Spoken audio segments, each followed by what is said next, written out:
Asaduddin Owaisi, Asaduddin Owaisi, speaker sir, speaker sir, अरे sir, I rise to oppose this draconian Owaisi unconstitutional के bill, बाद, sir.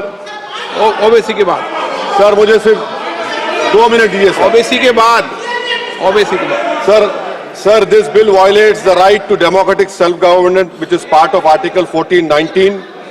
And if a legislative assembly is dissolved, sir, and midterm elections are conducted, the tenure of that assembly will not be for 5 years, sir. This in itself is a violation of parliamentary democracy, which envisages a tenured legislature.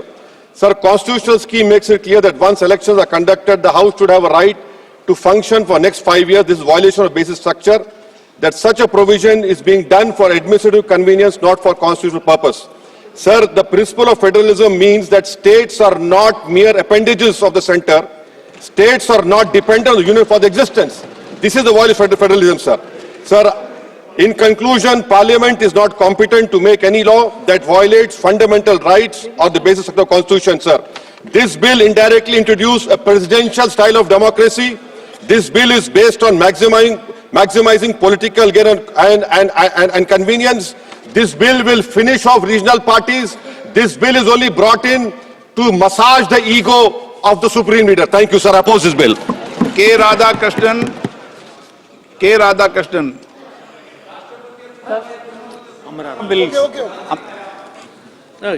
Amraram जी, अमराराम जी। माननीय अध्यक्ष महोदय, जो संविधान संशोधन 129 में जो संशोधन लाने के लिए लाए हैं बिल, मैं और मेरी पार्टी इसका विरोध इसलिए करती है कि ये बिल इस देश की संवैधानिक संस्था, संविधान और जनतंत्र को खत्म करके तानाशाही की ओर बढ़ने का काम है। इससे ज्यादा कुछ नहीं है, क्योंकि आप खर्चे की बात करते हैं, जिसको 1 साल होगा उसके 4 साल में आप जनतंत्र की हत्या करने का काम ये संविधान संशोधन, ये जो बिल लेके आए हैं, ये करने का काम करेगा।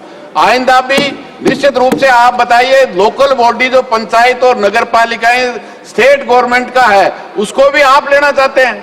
क्यों लेना चाहते हैं कि एक हमारा ही चलेगा, बाकी देश का किसी भी राज्य का जो भिन्न भिन्न संस्कृति है, भाषा है, उसके अनुसार हमारे देश के संविधान ने उनको राज्यों को बनाया है, उनकी विधानसभा बनाया है, उनके अधिकार हैं, वो सब अधिकार आप इस बात के माध्यम से यहाँ लेना चाहते हैं। और केवल इसलिए कि तानाशाही फासिस्ट जो ताकत आप रूप से विरोध, चाहे 356 हो, आगे भी अगर मान लो डिजोल्व हो गया, कोई फॉल्ट हो गई, सरकार गिर गई, तो उसके लिए भी आप अगर 2 साल बाद गिर गई तो 3 साल के लिए चुनाव होंगे, 1 साल बच गया तो उसके लिए होगा। इसलिए ये डिटेल चर्चा करेंगे, बात करेंगे। सुप्रिया सुले चर्चा कराई और आज 2 दिन बाद में उसी संविधान को तहस नहस करने के लिए बिल लेके आए हो। इसका हमारी पार्टी बिल्कुल विरोध करती है। सुप्रिया सुले।